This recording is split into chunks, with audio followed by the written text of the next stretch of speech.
अध्यात्माच्या प्रांगणामध्ये कालपर्यंत आपण बराच मोठा हैदोस घातला, खूप जाणून घेण्याचा प्रयत्न केला. मानवी शक्तीला जिथपर्यंत जाणं शक्य आहे, बौद्धिक दृष्ट्या जाणं शक्य आहे, तिथपर्यंत आपण गेलो. आणि टोकाचा साक्षात्कार जो आपण काल करून घेतला तो म्हणजे औट पीठी विठ्ठल उभा, मध्ये सुनीळाची प्रभा, कोटी मदनाचा गाभा, सोहम तोरे पंढरीसी कुणीतरी दारे. सर्वांगीण पद्धतीने सर्व प्रकारचे त्याचे अंतस्थ अवयव, भाग, विभाग हे सर्व पाहण्याचा आपण प्रयत्न केला. आणि ही जी अवस्था आहे या ठिकाणी म्हणजे विश्वाला चालवणारा, विश्वाची निर्मिती करणारा आणि विश्वाचा जेव्हा विनाश होतो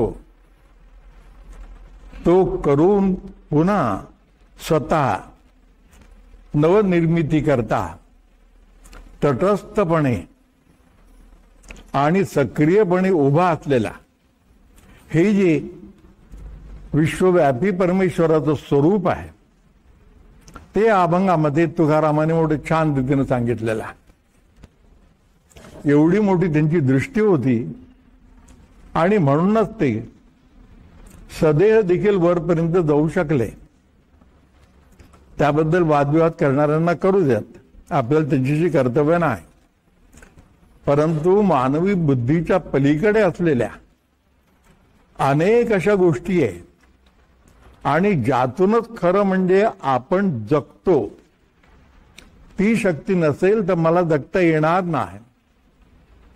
वायू नसेल तर मी जगू शकत नाही, अन्न नसेल तर मी जगू शकत नाही. पण हे कुणी निर्माण केलं, कसं निर्माण होतं याचा विचार करायला आम्ही तयार नाही. ईश्वराने या समग्र गोष्टीत, सर्व गोष्टीचं संशोधन करण्याची क्षमता आपल्याजवळ दिलेली आहे, पण त्याचा वापर आम्ही करत नाही. कारण आम्ही आमच्या भौतिक जीवनामध्ये तितके अडकलेलो आहोत की खाणं पिणं, घर दार, कपडा लत्ता याच्या पलीकडे आणखीन काहीतरी जीवन असतं याची कल्पनाच नाही, कल्पना करायची तयारी नाही आणि उडी घेण्याची भाग तर दूरच राहिला. हे सर्वसामान्य माणसाचं जीवन आहे. तथापि यामध्ये काही लोक असे आहेत की जे काहीतरी जाणून घेऊ इच्छितात. ते विश्वामध्ये आले म्हणजे कुठून आले याचा शोध घेऊ इच्छितात. असा शोध घेत असताना त्यांना आपला शोध लागतो आणि मी कुठून आलो, कशा करता आलो हेही त्यांना कळतं. आधुनिक काळातले महापुरुष विवेकानंद त्यांना शोध लागला. शोध लागल्यानंतर एक मिनिटही ते थांबले नाहीत. कॅलेंडरच्या खाली खूण केली आणि त्याप्रमाणे ते निघून गेले. म्हणजे माझं पूर्णत्व कशामध्ये आहे याची त्यांना जाण आली. तुकारामाने सुद्धा म्हटलं, आम्ही वैकुंठीचे राहणार आलो ह्याच काजासाठी, बोलिली जी ऋषी सात व्हावी वर्ताया. आम्ही इथले राहणारे नाहीच, मुळी आम्ही वैकुंठीचे राहणारे आहेत.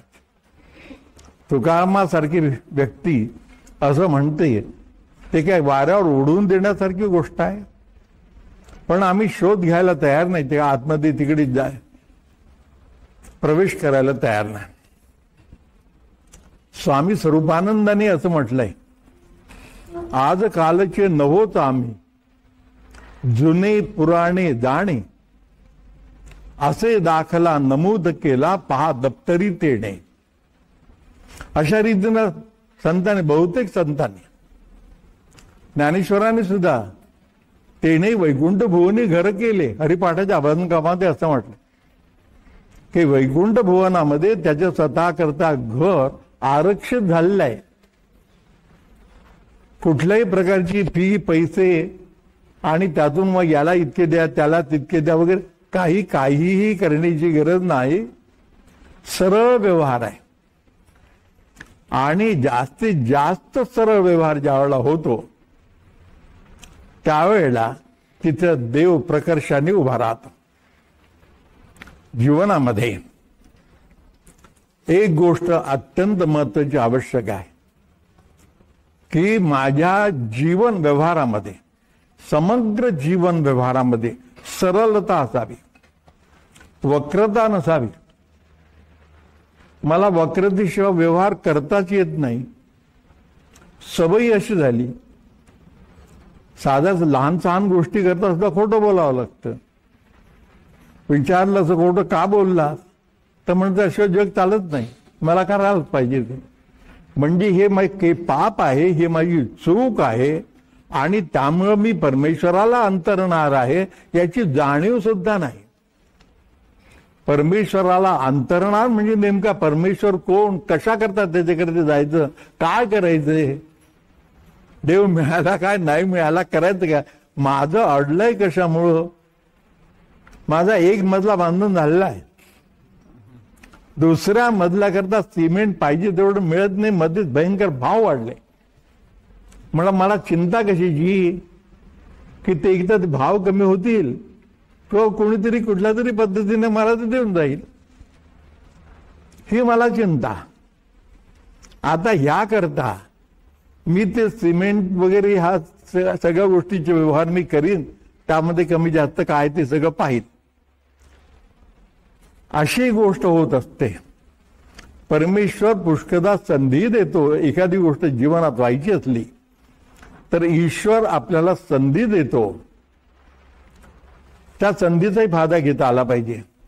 पण त्यावेळेला ती गोष्ट नको असते, म्हणून मी ती नाही म्हणून सांगतो.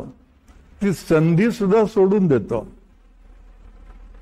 एकदा असं झालं होतं की इथं पांडिचेरीला ज्यावेळेला मातृमंदिराचं बांधकाम चालू होतं त्यावेळेला बांधकाम जवळजवळ पूर्ण झालं. त्याच्या आधी त्यानंतर एकदम तिकडे ते सिमेंटचा कोटा अलॉट झाला. त्यावेळेला ते रेशनिंग वगैरे होतं सिमेंटचा, तो काळ होता तो. तर तो कोटा अलॉट झाला आणि ते आलं.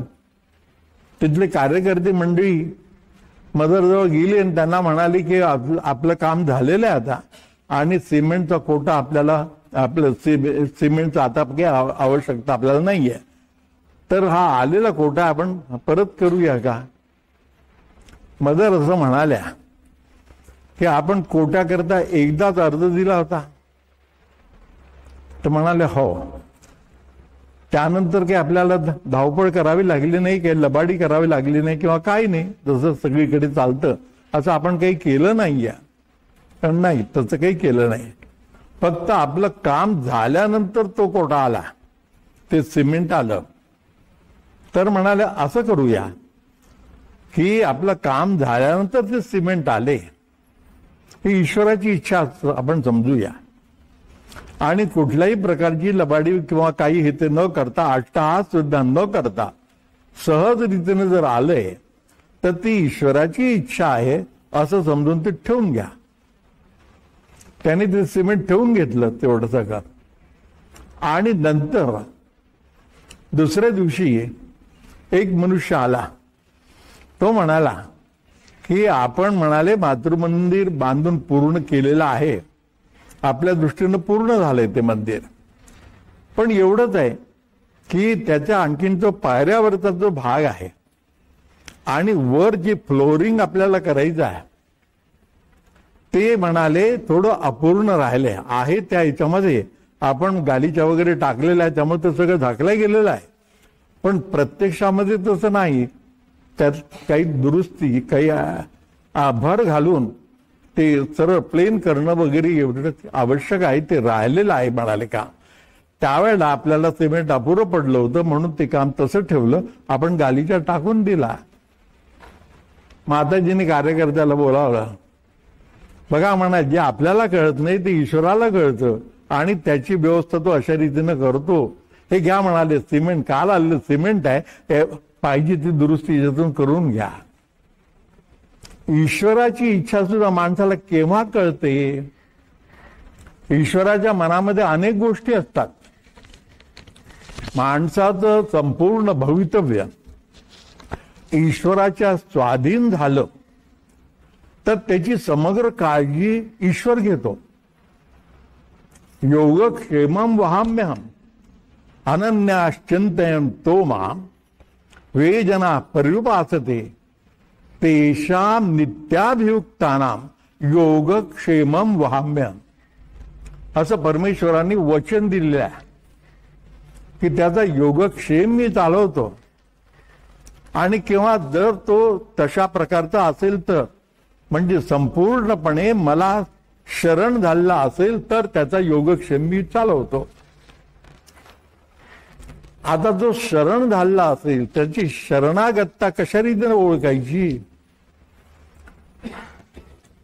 एक मनुष्य होता, गरीब होता, पण त्याचा एक नियम होता, भगवद्गीता वाचायची, रोजच्या रोज भगवद्गीता वाचायची, एक नियम होता. एक दिवस असा तो बाहेर पडला. त्या दिवशी परिस्थिती अशी झाली होती की घरामध्ये काहीच नव्हतं, एकही वस्तू घरामध्ये नव्हती आणि हा मनुष्य बाहेर पडला. बाहेर पडल्यानंतर त्याला आठवलं की मी रोज भगवद्गीता वाचतो आणि त्यामध्ये अनन्याश्चिंतयन्तो मां ये जना पर्युपासते हा श्लोक सुद्धा मी वाचतो, पण मग माझ्या परिस्थितीमध्ये काही फरक पडत नाही म्हणाले. दारिद्र्य माझं जसं आहे तसंच कायम आहे, हे सगळी दुःख मी तशीच भोगतो आहे. तर म्हणाले माझा विश्वासच राहिला नाही. माझा म्हणाले आता दिवसेंदिवस देवावर विश्वासच राहिला नाही. अशा चिंतेमध्ये तो होता.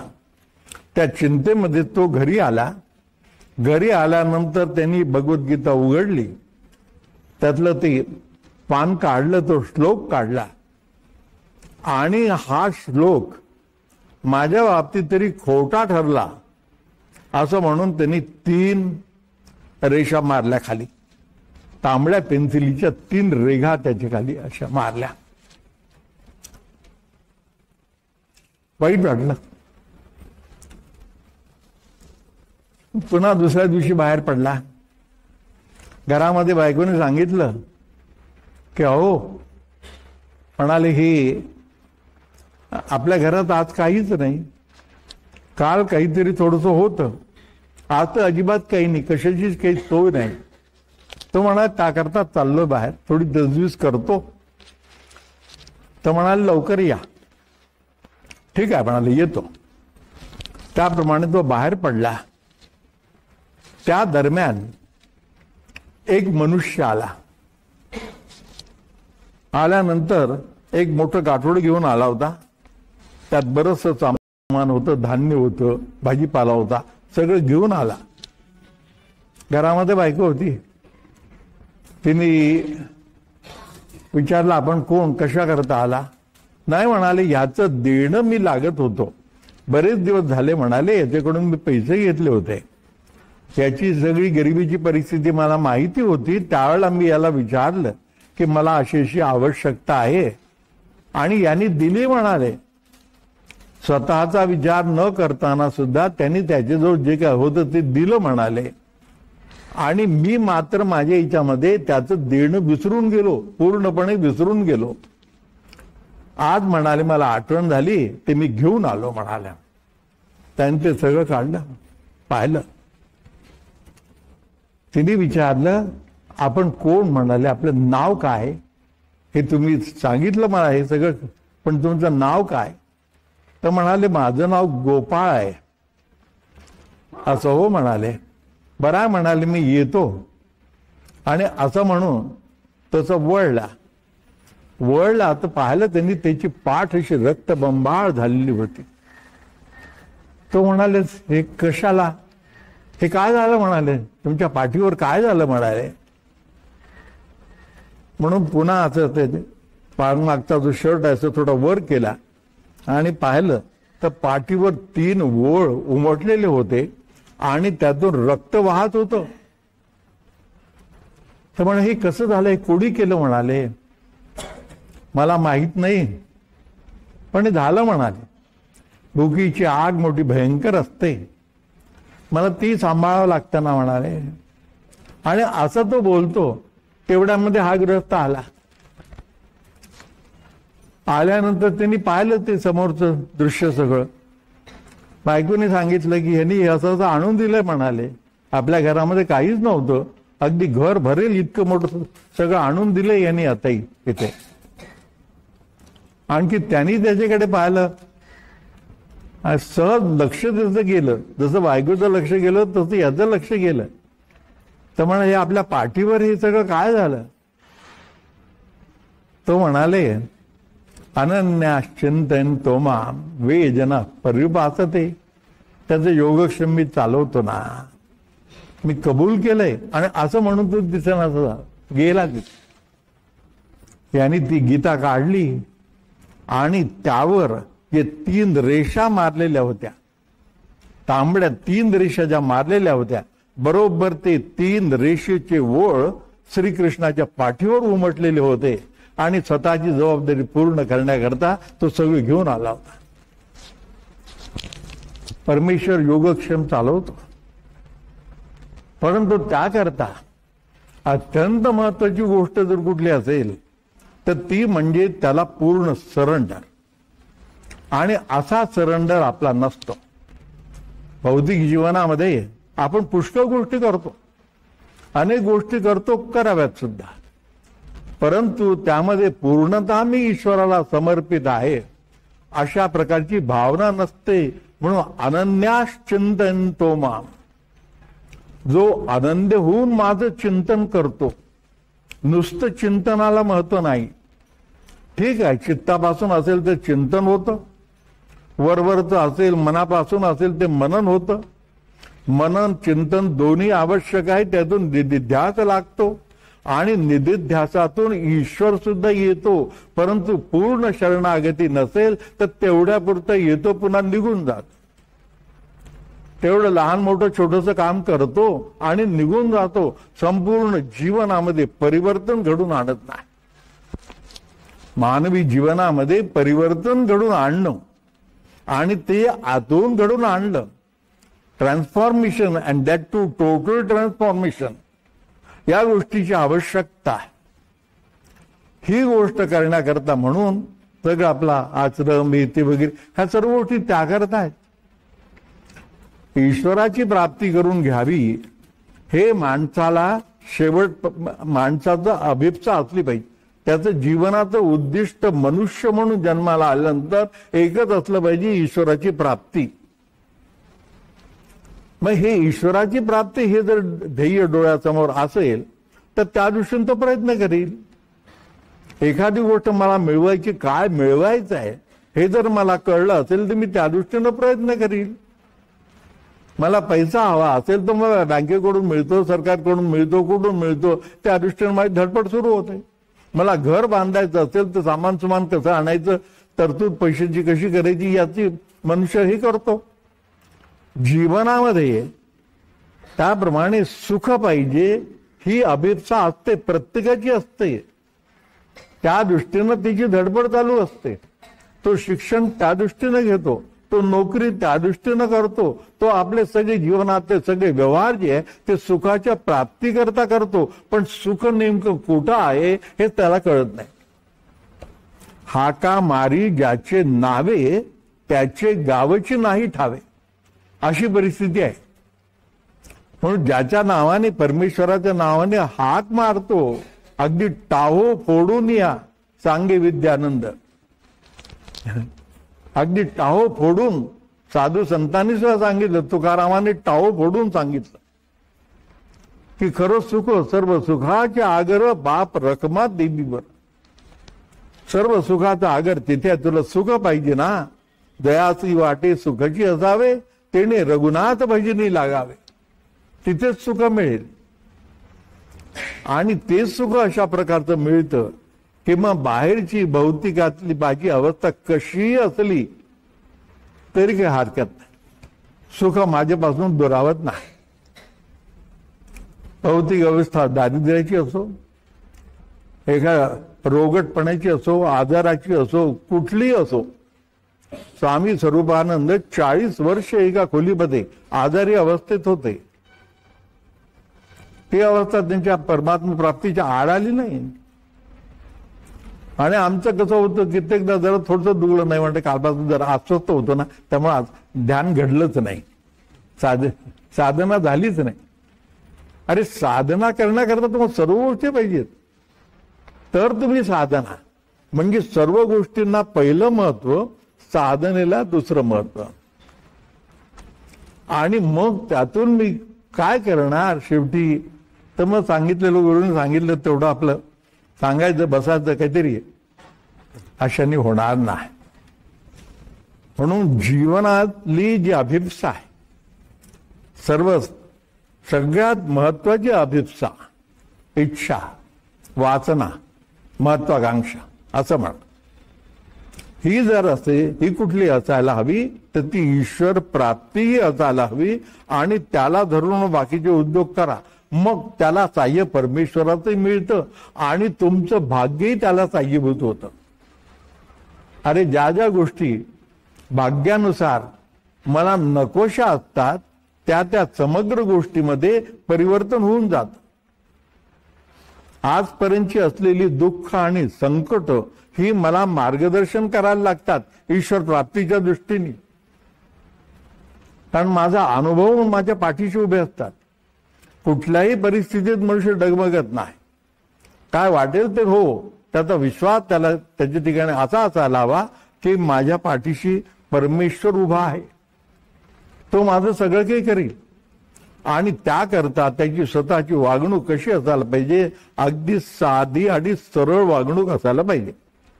सिंपल, मी काहीच नाही, थोरपण पर्रा सांडीची, व्युत्पत्ती आघवी विसरीची, जगात हा कुठे होईजे ते जवळ माझी.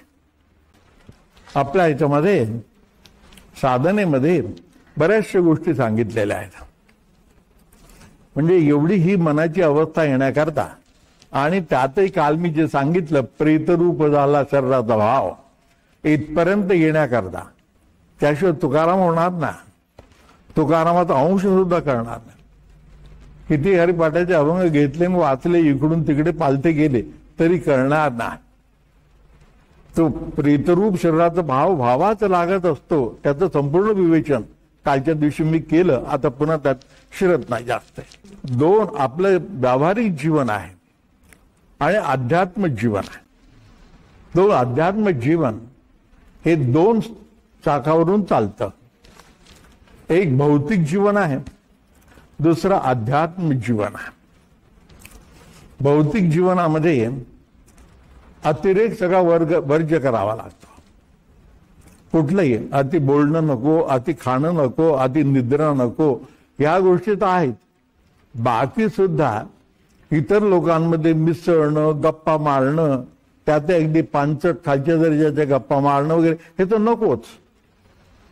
अरती जनसंसदी असं 13व्या अध्यायात भगवंतांनी सांगितलं.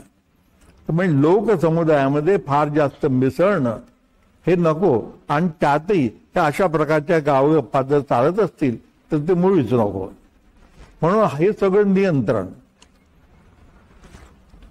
माझ्या सवयीवर नियंत्रण, आवडी निवडीवर नियंत्रण, ज्यामुळं माझ्यामध्ये सात्विकता प्रदान होईल.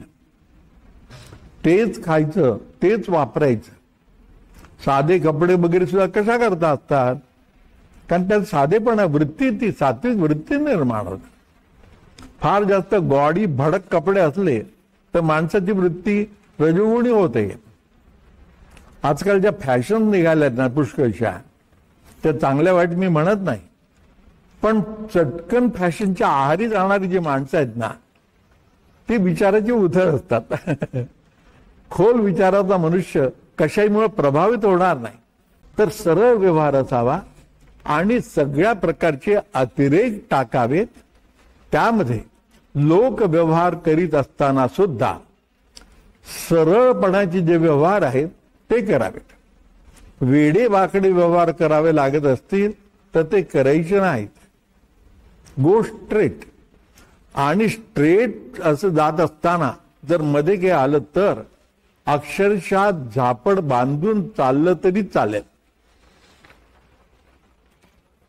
कारण व्यवहारी लोक असं म्हणतात ना की असं वागलं तर जगताच येणार नाही, करताच येणार नाही, मग जगू नको ना. तो म्हणतो जगताच येणार नाही, मग तुला जगायचंय कशा करता? जगण्याचं उद्दिष्ट नाही. ज्याच्या ठिकाणी जगण्याचं उद्दिष्ट असेल तो म्हणा मला हे नको, मेलो तरी चालेल. म्हणजे माणसाच्या ठिकाणी ती अस्मिता निर्माण होते की मी कशा करता जगतो.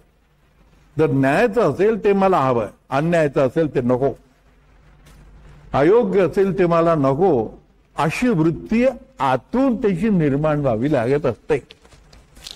कुठल्याही गोष्टीविषयीची अस्मिता ही आतून निर्माण व्हावी लागते. शुद्ध स्वच्छ शुद्ध ज्याचा भाव झाला दुरी नाही देव त्याला. अवघी साधन हातवटी मोले मिळत नाही हाटी. शुद्ध भाव होण्याकरता जी साधन हातवटी लागते, म्हणजे ज्या पद्धतीचं जीवन माणसाला जगावं लागतं, अरे ते बाजारात मिळत नाही.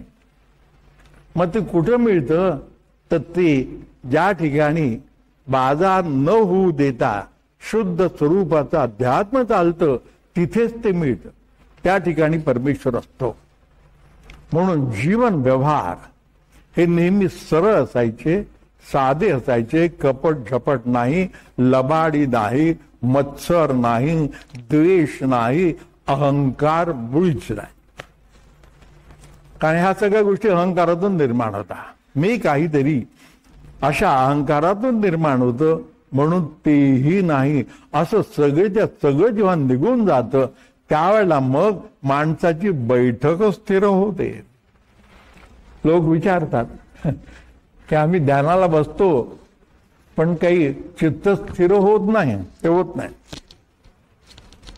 अरे बाबा कसं इतकी सोपी गोष्ट आहे का? चित्त स्थिर होणं इतकी साधी गोष्ट नाहीये. त्याकरता माझं भौतिक जीवन आधी स्वच्छ करावं लागतं, निर्मळ करावं लागतं आणि त्यासाठी अंतर्मुखता लागते. तिथे माझ्या सरळ जीवनामध्ये येणार बाधा निर्माण करणाऱ्या ज्या गोष्टी त्या मला कशा कळणार? त्या मला कळाव्या लागतात आणि त्याकरता म्हणून ध्यानात मला बसावं लागतं. पूजा म्हणा, जप म्हणा, ध्यान म्हणा, यातलं सगळं सारखंच आहे. फक्त एवढंच आहे की एकानंतर दुसरं, दुसऱ्यानंतर तिसरं, they have to be outlived. म्हणजे ह्या सगळं त्याज्य असा अशातला भाग नाही आहे, फक्त त्याचे पुढे जावं लागतं. आयुष्यावर पूजा किती करीत राहणार? पूजा करावी, पूजा वाईट आहे असं मुळीच नाहीये, परंतु पूजा हा शेवटी पांगुळ गाडा आहे. केव्हा तरी माणसाला आपल्या पायावर ताट उभं राहता आलं पाहिजे ना. म्हणून सुरुवात पूजेपासून करायची, पण पूजेतच राहायचं नाही. त्याचा अर्थ पूजा टाकून द्यायची असं नाही, लोकांच्या करता म्हणून पूजा करीत राहायची, पण पूजे हा कुठपर्यंत माणसाला घेऊन जायचं याची जाणीव स्वतःच्या ठिकाणी ठेवायची असा. म्हणून तयाही लागे. ज्ञानोत्तर सुद्धा भक्ती असते, परंतु त्याला काय करावं? मार्गी अंधाचरीचा पुढे देखणाही चाले जैसा, अज्ञाना प्रगटावा धर्म तैसा आचरोनी. म्हणून पूजा करावी लागते. पण पूजा करीत असताना त्याच्या मनामध्ये हे जरूर आलं पाहिजे किंवा त्याला कळलं पाहिजे, याची जाणीव त्याला झाली पाहिजे की शेवटी पूजेने नाही तर संपूर्ण ट्रान्सफॉर्मेशन जे करायचं आहे, संपूर्ण परिवर्तन जे घडून आणायचं त्याकरता नुसती पूजा अपुरी आहे, आणखीन काहीतरी करायला पाहिजे. माझ्या संसारामध्ये माणसं जशी वाढतात तसं मग मला वाटतं ना पगार वाढला पाहिजे. संसारात माणसं वाढली आहे त्या पगारामध्ये भागत नाही, पगार वाढला पाहिजे. मनुष्य शोध करतो, केव्हा कळतो त्याला? संसारात पडतो तेव्हा कळतं, तोपर्यंत नाही कळत. तसं या अध्यात्माकडे वळावं लागतं. वळवून देणारा कोणीतरी असतो, त्याला गुरु असं म्हणतात. तो ज्या वेळेला त्याला सांगतो की ठीक आहे, तुझ्याकडून जे जमेल ते कर, पूजा जमते ना पूजा कर, जप जमतो ना जप कर, ध्यान जमतं ना ध्यान कर, जे तुला जमेल ते कर. कुठलीही गोष्ट करायला सुरुवात केली की त्याला स्वतःमधली वैगुण्य दिसायला लागतात. ही प्रगती. माझी ध्यानामध्ये प्रगती केव्हा समजायची? मला माझी वैगुण्य दिसायला लागली तर. कारण वैगुण्य जशी आतून दिसतात तशी ती नाहीशी करता येतात. दिसली तर नाही तर तीच वैगुण्य अहंकाराचं रूप धारण करतो. हा मी करतो ते बरोबर, चल चालतो बोललो. तो चांगली गोष्ट सांगत होतो, असं आपण करा, हा ऐकायला तयार नाही. कारण अहंकार. आणि अहंकार जाणार कसा? हा जपाने जातो, ध्यानाने जातो, पूजेने जातो. अशा रीतीनं तो आपलं जीवन जसं स्वच्छ करतो, मोकळं करतो, त्याप्रमाणे मग दोष जसे जसे निघून जातात त्याप्रमाणे ध्यानामध्ये एकाग्रता येते. आता पूजा केली, जप केलं, ध्यान, जप, त्यानंतर ध्यान.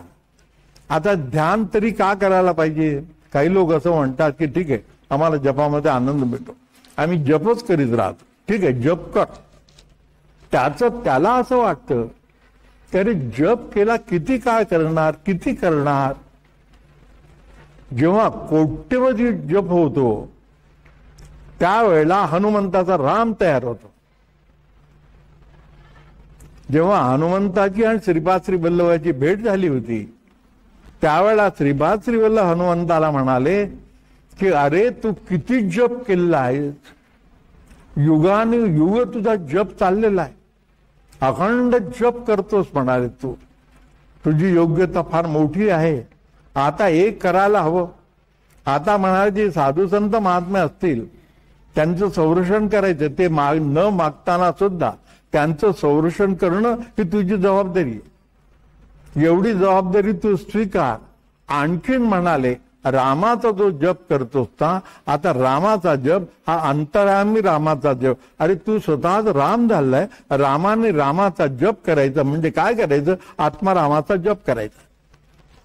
आत्मा रामाचा जप झाल्याखेरीज तुझ्याकडून म्हणाले हे एवढं मोठं कार्य जे करण्याची सिद्धी तुझ्या ठिकाणी जपातून प्राप्त झालेली आहे, ते कार्य आत्मा रामाच्या ध्यानातून तुझ्यामुळं सहज रीतीनं होईल. म्हणून रामाचं दर्शन घडवून दिलं. तिथल्या तिथे राम, लक्ष्मण, भरत, शत्रुघ्न या सगळ्यांचं, सीतामाई या सगळ्यांचं दर्शन घडवून दिलं. आणि त्याच वेळेला हेही सांगितलं हनुमंतांनी, जय श्रीराम म्हणून उडी मारली. आणि मग ते वर्णन पुढचं तुलसीदासांनी केलं, चारो जुग परताप तुम्हारा है प्रसिद्ध जगत उजियारा, साधू संत के तुम रखवारे. कारण ईश्वर दत्त ही कामगिरी आहे. जे चिरंजीव पद श्रीरामाच्या ठिकाणी नाही, कृष्णाच्याही ठिकाणी आहे, ते आत्माराम म्हणून आहे, आत्मकृष्ण म्हणून आहे.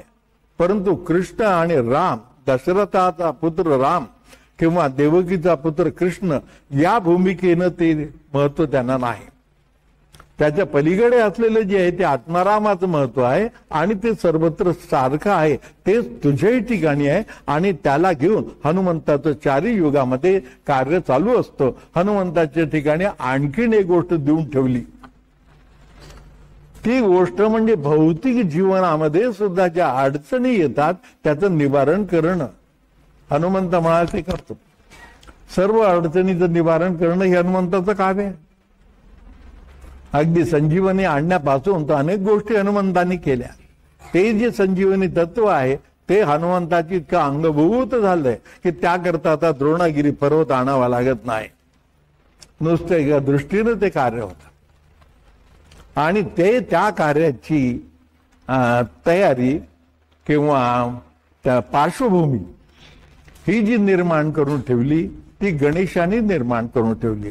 म्हणून गणेश हे हनुमंताचं दुसरं रूप आहे किंवा हनुमंत हे गणेशाचं दुसरं रूप आहे. असे दोन्ही एकमेकाशी अभिन्न अशा स्वरूपामध्ये सगुण रूप घेऊन विश्वामध्ये वावरत असतात. ही सगळी सगुण रूप आहे त्यांची. आता हे सगुणत्व त्यांच्या ठिकाणी कसं आलं, ते निर्गुणापासून आलं. आणि ते आलेलं निर्गुणत्व आपण कसं मिळवायचं, तर ते ध्यानातून मिळवायचं. म्हणून पूजा झाली, जप झाला, तिथेच तेवढं खोळंबून राहायचं. ते ज्याचं त्याला आतून कळतं, कळायला हवं.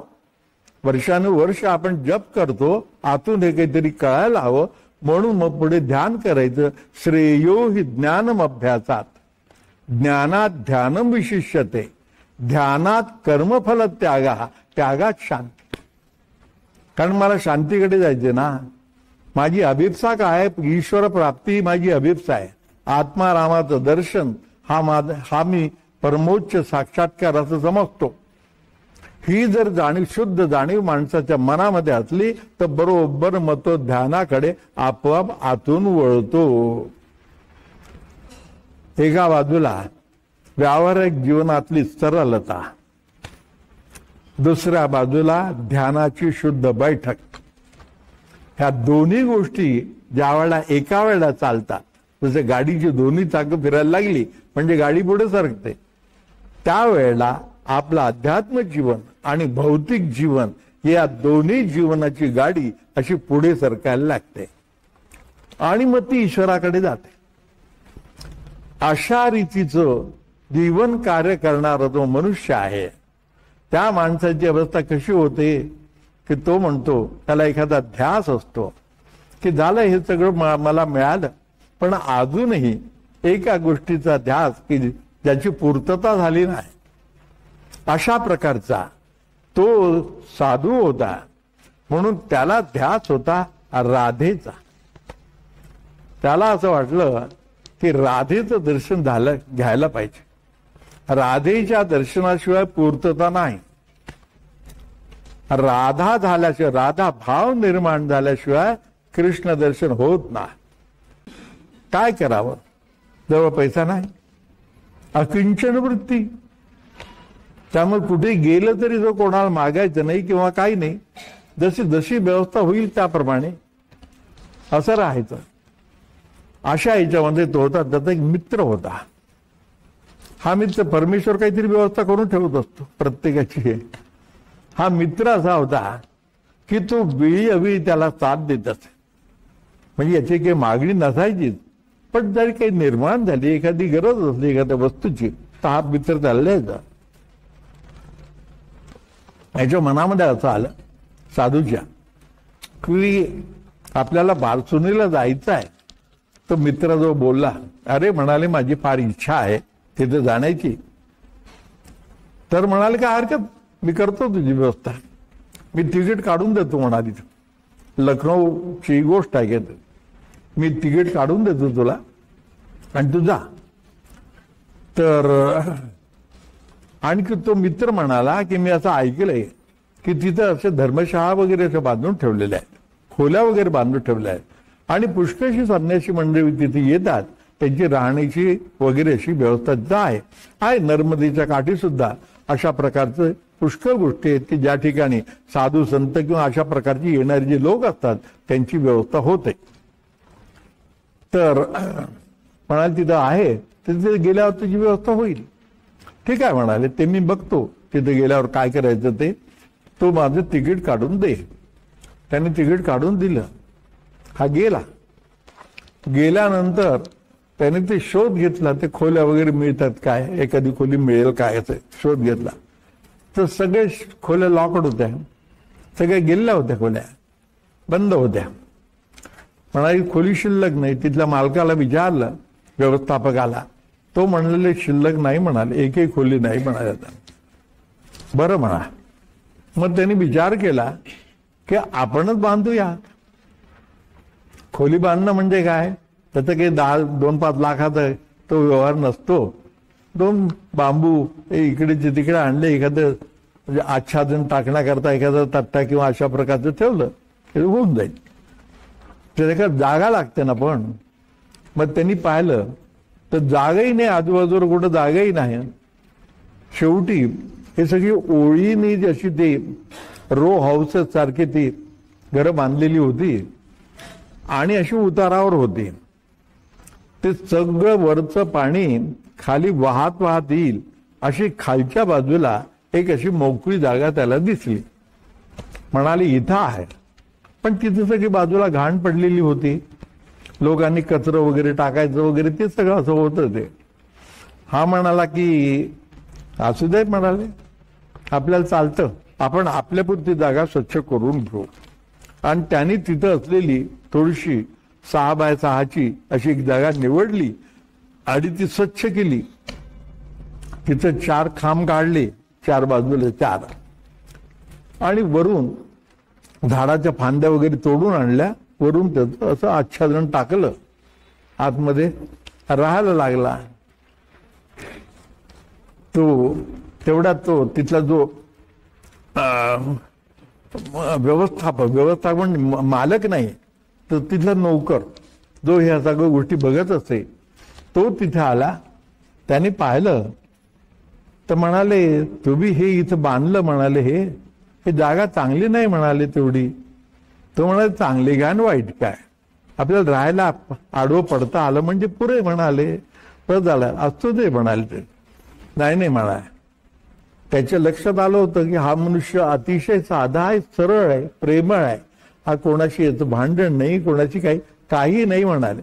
हा चालताना सुद्धा असं चालतो की जणू की माझ्या भारामुळे जमीन वाकेल किंवा काय.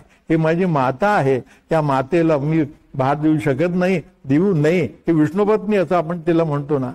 म्हणून चालताना सुद्धा साधूचं चालण्याची पद्धत वगैरे खाड पोलिसासारखी किंवा शिपायासारखी नको, अत्यंत विनीत भावाने त्यांनी त्याचं चालणं सुद्धा असलं पाहिजे. अशा प्रकारचा म्हणाले हा मनुष्य. तर म्हणाले नाही महाराज, म्हणाले मी व्यवस्था करतो. कारण एक खोली अशी आहे की तिथं म्हणाले तो मनुष्य इथं नाही, तो कुठेतरी बाहेर गेलेला आहे आणि त्यांनी कुलूप लावले, म्हणाले. फक्त वास्तविक इथं म्हणाले कुलूप लावायची परवानगी नाही आहे कोणालाही. नेहमी दारं सगळ्यांची उघडी असली पाहिजे, कारण कोणी कुठेही कोणाची कुठेही व्यवस्था करण्यामध्ये येईल, हे इथलं त्या धर्मशाळेचं म्हणाले आमचं नियम आहे असा. पण म्हणाले तो कुलूप लावून गेला, मी बघतो, म्हणाला.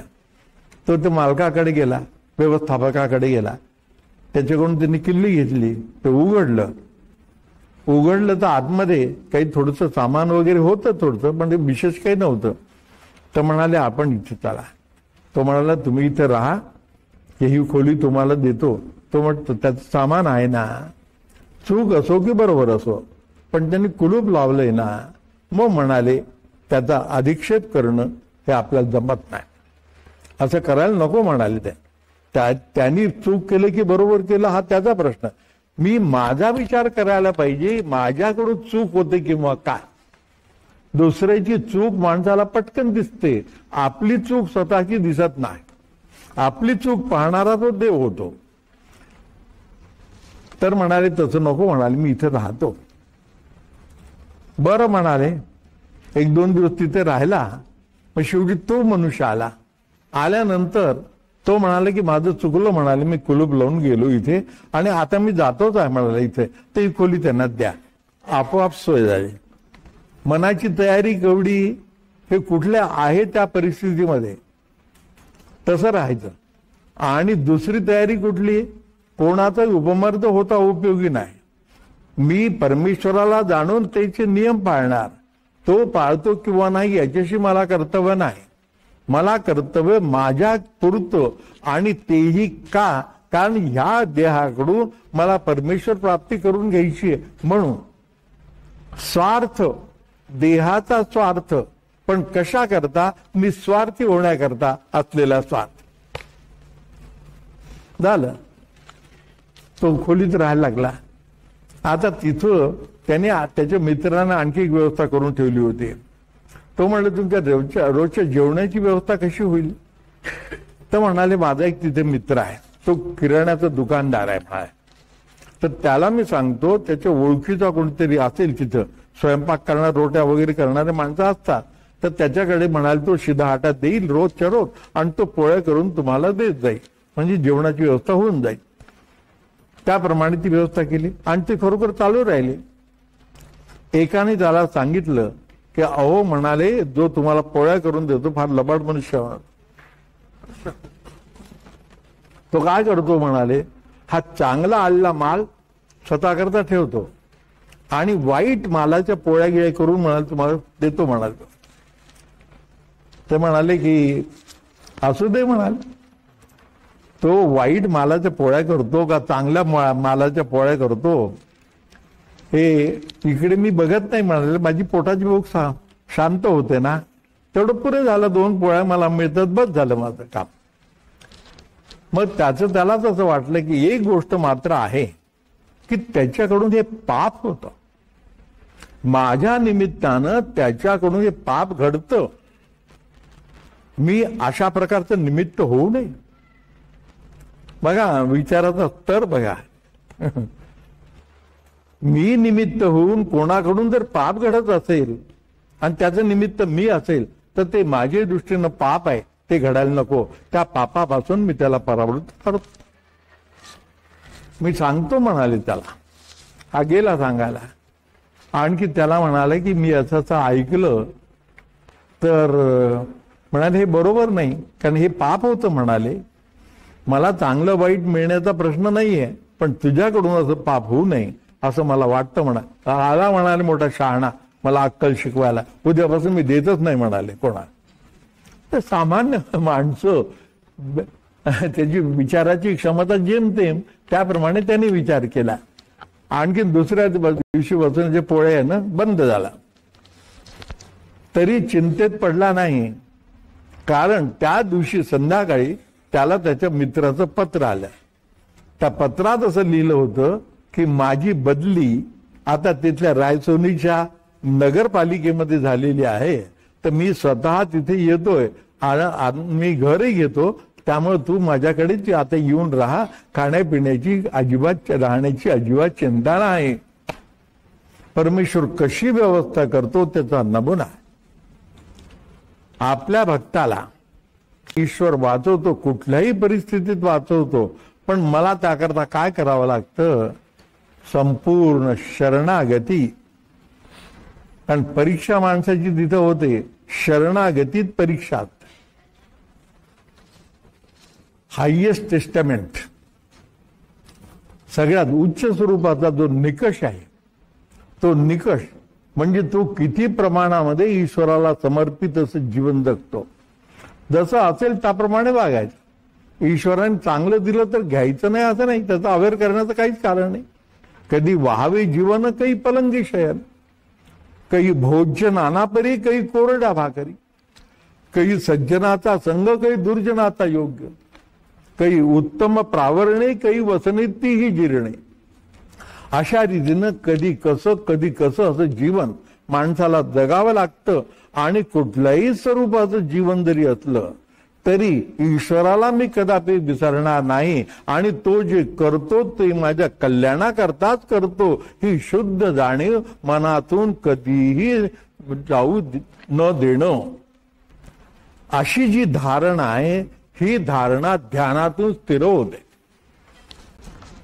ध्यानातून जेव्हा मन बुद्धीच्या पुढे निघून जातो त्यावेळेला सर्व 4 पुरुषार्थ त्याच्या हाती आलेले असतात. त्यावेळेला 4 मुक्तीचा तो धनी झालेला असतो. त्यावेळेला त्याचं चित्त कशामध्ये आसक्ती वृत्ती पूर्ण असं नसतं. म्हणजे कशाची त्याला आसक्ती नाही, कशाची मागणी नाही, पूर्ण तृप्ती, पूर्ण शांती, पूर्ण समाधान अशी त्याची मनाची अवस्था होते. ही अवस्था म्हणजे मुक्तीची अवस्था असं. इथपर्यंत आपण गेलो, मुक्तीच्या अवस्थेपर्यंत गेलो. हे सगळं मी माझ्या करता केलं, माझ्या स्वतःच्या करता उद्धाराकरता मी केलं. आता माझ्या उद्धाराबरोबर इतरही सर्व लोकांचा उद्धार आहे. ही गोष्ट तेवढीच खरी. उदबत्ती लागली म्हणजे सुगंध सगळ्यांना मिळतो. एखादी ज्ञानी व्यक्ती, एखादी महात्मा व्यक्ती आपल्या मध्ये असली, आपोआप बाकीच्या लोकांना त्यांचा आसरा मिळतो, त्यांच्याही उद्धाराचा मार्ग मोकळा होतो. परंतु हा उद्धार सगळ्यांचा जरी असला तरी कुठपर्यंत? मुक्तीच्या अवस्थेपर्यंत उद्धार असतो. मुक्तीच्या पुढे जात नाही. याचा थोडसा पुढचा विचार हा आणखी एका व्यक्तीने केलेला आहे आणि त्याचं नाव आहे श्री अरविंद. त्यांनी तो विचार केलेला आहे. म्हणून त्याकरता ही यंत्रणा रद्द करायची असं नाही. ही यंत्रणा तशी ठेवायची. कोणाचाही अधिक्षेप नाही, कोणाचा अवमान नाही, कोणाही संताचं अवमूल्य नाही, काहीही नाही. म्हणून हे जसच्या तसं असल्या ठेवल्यानंतर याच्याही पलीकडे काहीतरी आहे ही दृष्टी त्यांना आली आणि त्यात त्यांना ते असं दिसून आलं की हे जे सगळं आपण करतोय यामध्ये सुद्धा एक प्रकारची जडता आलेली आहे. ज्या ज्या ठिकाणी ही जाणीव झाली त्यांनी जडतेच्या पुढे जाण्याचा प्रयत्न केला, पण तोही तेवढा पुरताच राहिला. याकरता समग्र असा विचार व्हायला हवा आणि सर्वंकष स्वरूपाची साधना अशी घडायला हवी की ज्यामुळं ज्या जड चैतन्य जी आहे तेच पूर्ण रूपाने चैतन्यमय होईल, त्यातली जडता निशेष नाहीशी होईल. आणि मग तसं झालं म्हणजे मग नवीन सृष्टी उदयाला येईल. नवीन सृष्टी म्हणजे आहे ती माणसं निघून जाणं असं नाही, आहे त्या लोकांमध्ये संपूर्ण परिवर्तन घडून आणणं. यामध्ये असं होणार आहे की जे अगदी जड आहेत, पूर्णपणे दगड आहेत, की ज्यांच्यामध्ये कुठल्याही प्रकारचा फरक होण्याची शक्यता नाही, त्याला काळाच्या ओघात निघूनच जावं लागणार. परंतु ज्यांच्या ठिकाणी सेन्सिटिव्हिटी आहे, की ज्यांच्या ठिकाणी असं आहे की माझ्यामध्ये परिवर्तन होऊ शकतं, त्याच्याही पलीकडे आणखीन काहीतरी आहे ते मी जाणू शकतो, समजू शकतो, मी स्वतः ईश्वर होऊ शकतो ना. तुकारामानं जसं म्हटलं की देव पाहावया गेलो, देव होऊन ठेलो. किंवा मीरा जसे म्हणते लालू देखो शाम की जिथं देखू होतं श्याम, मैं जो देखन गई शाम को तो मही बन गई शाम. हे जसं त्यांच्या बाबतीमध्ये होतं तसं माझ्या बाबतीत का होऊ नये. अशी पीड ज्याच्या ठिकाणी निर्माण होते तो बरोबर तिकडे जातो, तसा तो होतो. आणि तसं झाल्यानंतर त्याला पुढचं प्रांगण दिसायला लागतं. तोपर्यंत पुढचं दिसणार ना. 120 मजली इमारत आहे, 120व्या मजलावर जी येतो, जेव्हा मी येतो तेव्हा आकाश दिसतं, तोपर्यंत दिसत नाही. तोपर्यंत असं वाटतं की आकाशसारखी वस्तूच नाही, आकाश नावाची कुठली वस्तू नाही. कारण माझं घर इतकं मोठं आहे की पाहिजे त्या ठिकाणी मी जाऊ शकतो, सगळे काही करू शकतो, सर्व प्रकारचे आनंद घेऊ शकतो वगैरे इथं. त्यामुळे तो रमलेला असतो. अशा प्रकारचा एक एक मजला आहे आणि एक एक मजला पार करीत करीत ज्यावेळेला मी 120व्या मजल्यावर येतो आणि तिथून बरोबर अरे बाप रे, तो म्हणतो की अरे ह्या माझ्या घरालाच मी आतापर्यंत जगापेक्षा मोठं समजत होतो, पण खरं जग माझ्या घरापेक्षा आणखी कितीतरी मोठं आहे. त्याची खरी जाणीव त्याला त्या ठिकाणी होते, तिथं होते. आणि ती जाणीव झाल्यानंतर एकट्यापुरती मर्यादित न ठेवताना त्यांनी खूप अभ्यास केला आणि अभ्यासानंतर त्यांना असं दिसून आलं की ती जी शक्ती आहे ती शक्ती खालपर्यंत आणायला पाहिजे. 2 गोष्टीतून ही सगळी सृष्टी निर्माण झाली आहे. एक जड शक्ती आहे, दुसरी चैतन्य शक्ती आहे, मॅटर अँड स्पिरिट. ही जी जडशक्ती आहे या जडशक्तीच्या ठिकाणी सुद्धा चैतन्य आहे, परंतु अनंत काळापासून ते चैतन्य असल्यामुळे तिच्या ठिकाणी जडता आलेली आहे. त्यामुळे तिच्या पोटामध्ये चैतन्य शिरवून देण्याची गरज आहे. ते चैतन्य शिरवलं म्हणजे काय होतं, मग त्याच्यामध्ये त्या व्यक्तीमध्ये पूर्ण परिवर्तन घडून येतं. कसं होतं थोडक्यात तुम्हाला कल्पना देतो. आपण ध्यान करतो, जप करतो, इथपर्यंत आलो आपण, पूजा जप ध्यान इथपर्यंत आपण आलो. हे सगळं करतो आपण. कसं करतो? जडवत करतो. हे समाधीपर्यंत जडवत चालतं. या ठिकाणी चैतन्य नसतं. समाधीत सुद्धा ज्यावेळेला आपण जातो त्याला श्री अरविंदाने असं म्हटलं, I do not shun the samadhi but I want to be conscious. I want it to be conscious. म्हणजे समाधीमध्ये सुद्धा माझ्या जागृती असली पाहिजे. ही जी जागृती आहे, ही जागृती कोणाची? ही माझ्या मनाची जागृती नाही. कारण समाधीच्या अवस्थेमध्ये मी मन आणि बुद्धीच्या पलीकडे निघून जातो, तेव्हा मनाचं कार्य नाही, बुद्धीचं कार्य नाही, तिथे आणखी वेगळ्या चैतन्याचं कार्य असतं. ते त्या चैतन्याचं कार्य मला जाणवत नाही, म्हणून मी जड समाधीमध्ये जरूर जातो. आणि होता होता प्रयत्नपूर्वक काही काळाने असं होतं की जरी मी समाधीत गेलो तरी बाहेरच्या गोष्टीची सुद्धा मला जाण असते. कोणाला असते? मनाला नसते. मनाला, कारण मन आणि बुद्धीच्या पलीकडे मी गेलेलो आहे. त्या अवस्थेमध्ये सुद्धा मला जाण निर्माण होते. कुठेतरी प्रचंड स्वरूपाचं प्रेशर येतं, डोक्यावर प्रेशर येतं, देहावर प्रेशर येतं, कालांतराने पेशीवर सुद्धा हे प्रेशर येतं. आणखीन एक अशी गोष्ट व्हायला लागते की आतून बऱ्याचशा गोष्टी जाणवल्यासारख्या होतात की ज्या एरवीच्या वेळेला मला कधी जाणवल्या नाहीत. अनेक प्रकारच्या आकृत्या मला दिसतात की ज्या कधी मी आतापर्यंत पाहिलेल्या नाही आहेत.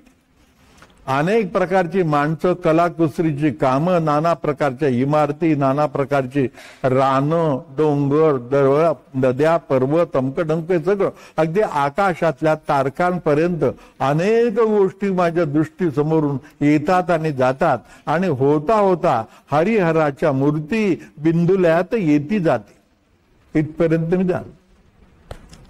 अगदी रामकृष्ण, शिव वगैरे ह्यांच्या मूर्ती सुद्धा येतात जातात वगैरे, हे सगळं माझ्या अनुभवाला येतं. हा जो अनुभव येतो मला, हा कोणाला येतो? हा माझ्या मनाचा अनुभव नाही. मनातीत अवस्थेतला, मनाच्या अतीत असलेली जी शक्ती माझ्या ठिकाणी आहे, त्या शक्तीला येणारा हा अनुभव आहे. स्वामींनी सुद्धा नाद श्रवण प्रकाश दर्शन, तेथे श्रोता द्रष्टा कोण? तो आत्माची, हे मनाचं कार्य नाही. त्याचं अनुसंधान राखायला सांगितलं. मग हे सगळे जे आता मी सगळे अनुभव सांगितले, हे सगळे नाद, श्रवण, कंपन वगैरे ह्या सगळ्याचे अनुभव तर अशा उदंड असतात, अनंत असतात, खूप येतात आणि नेहमी करता येतात. म्हणजे ध्यानाची बैठक करतो त्याच वेळेला येतात असं नाही. त्या बैठकीच्या व्यतिरिक्त सुद्धा हे अनुभव येत राहतात. की अशा प्रकार अनेक प्रकारचे जे अनुभव आहेत, हे सगळे अनुभव येता विचार दृष्टीमध्ये आत्यंतिक सूक्ष्मता येते. या सूक्ष्मतेतून मग पुढचं म्हणजे विश्वामधली जी वलय आहेत त्याचं दर्शन घडायला लागतं. आता ही वलय कशी आहेत? एकेका स्तरावर दुसरा स्तर, अशा टप्प्याटप्प्याने पायऱ्याने येते. पहिली पायरी जी आहे त्याला त्याने हायर माइंड असं म्हटलेलं. हायर माइंड मध्ये म्हणजे ज्यावेळेला मनुष्य येतो, आता मनाचा बुद्धीचा संबंध नाही, परंतु असा आहे की त्याला काहीतरी नाव द्यायला पाहिजे ना, म्हणून हायर माइंड असं म्हटलेलं आहे. कारण मनातला जास्तीत जास्त सूक्ष्म असा तो भाग आहे, म्हणून माइंड म्हटलं. बाकी एरवीचं आपलं जागृत मन आहे त्याच्याशी संबंध नाही. संबंधच असला तर उन्मनी हे मन आहे, म्हणून त्या मनाशी संबंध आहे. त्यामुळे ह्या सगळ्यांच्या पलीकडे असलेलं जे आहे ते उन्मन किंवा हायर माइंड, किंवा असं म्हणण्यापेक्षा त्याच्याही पलीकडे असलेलं हे हायर माइंड. या हायर माइंड मध्ये माणसाच्या ठिकाणी एक नवीन दृष्टी प्राप्त होते, एक वेगळ्या प्रकारचं सामर्थ्य त्याला शरीरातून आणि मनातून आलं जाणवतो. आणि मग तो पुढच्या टप्प्यामध्ये येतो. पुढचा टप्पा हा इल्युमिनेट माइंडचा आहे. इल्युमिनेट माइंड म्हणजे अत्यंत प्रकाशित झालेलं मन आहे. प्रकाश म्हणजे ज्ञान. इथे माणसाला जे दर्शन घडायला लागतं ते शुद्ध ज्ञानाचं, सत्य ज्ञानाचं. सत्य ज्ञान नावाची जी काही वस्तू आहे त्याचं दर्शन हे इथे घडायला लागतं. ते किंचित मात्र दर्शन होतं. त्याच्याही पलीकडे ज्यावेळेला जातो त्यावेळेला मग त्याला आपोआप या ज्ञानाच्या आधाराने प्रेरणा यायला लागतात आणि त्या प्रेरणेतून त्याला पुन्हा सत्य ज्ञानाचा गाभा सापडतो. अशा रीतीने ते इंट्युटिव्ह माइंड कार्य करायला लागतं आणि त्याच्या पुढे ओव्हर माइंड आहे. म्हणजे या तिन्हीला एकत्र करून त्यांच्यातून पुन्हा स्वतःची प्रगती साधणं हे काम ओव्हर माइंडकडे असतं. म्हणजे होतं कसं की आतापर्यंत जे जे काय मला मिळालं त्यात थोडी शुद्धी आहे, अशुद्धी आहे. अशुद्धीचं प्रमाणे आहेत.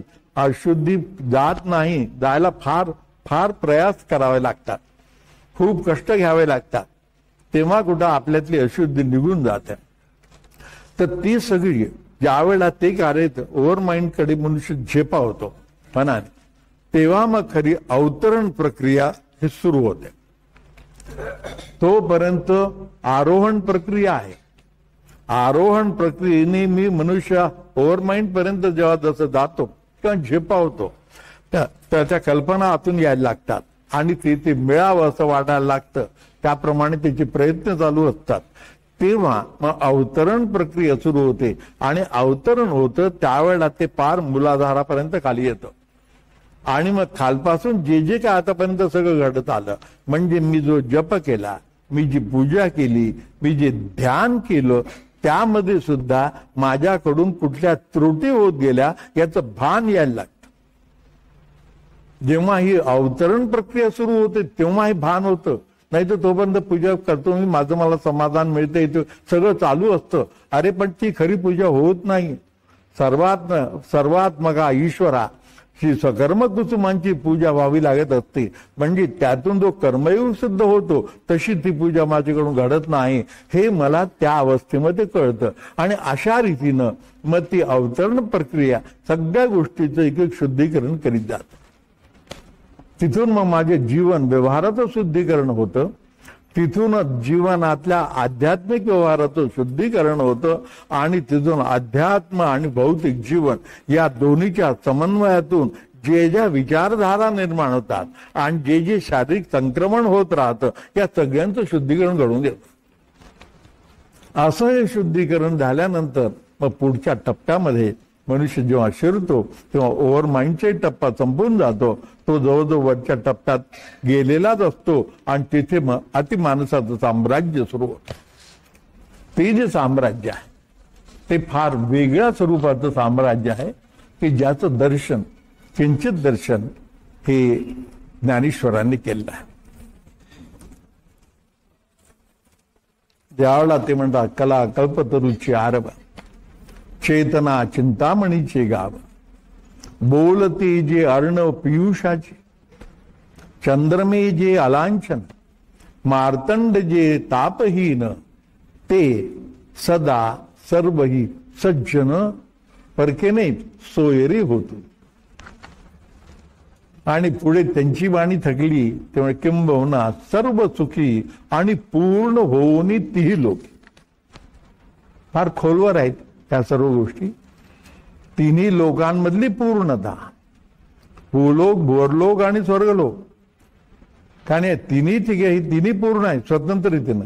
पण ती पूर्णता मला जाणवायची आहे आणि प्रत्येक क्षेत्रामध्ये ती जाणवायची हा एक स्वतंत्र विचाराचा आहे, फार मोठा टप्पा आहे.